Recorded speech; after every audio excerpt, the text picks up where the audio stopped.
Good morning. It's Wednesday, which means it's anti-procrastination day. I have just finished my morning routine and I'm just sitting down to think about my day. So one of the things I like to get done on anti-procrastination day is desk work.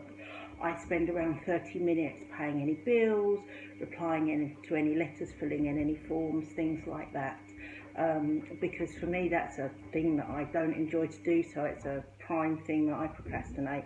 So I know that I can put it on to deal with on Wednesday pile, and then I have my allotted time to do it.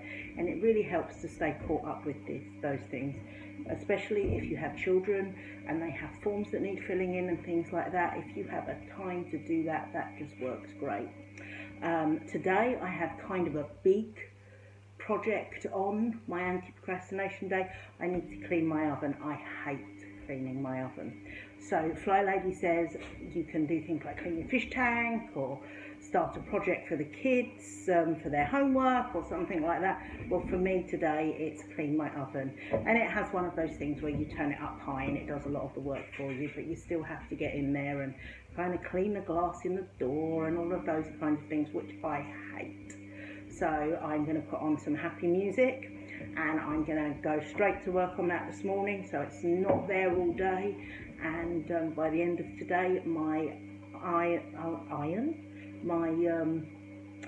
oven will be shining like my sink does.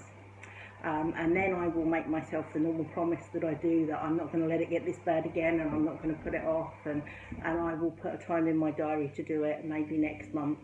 And hopefully I will do it rather than put it off and off and off. And that's it. That's Anti-Procrastination Wednesday. Just think about those things that you've been putting off. Try and maybe keep a list in the week of things you want to get done today, and make it work for you.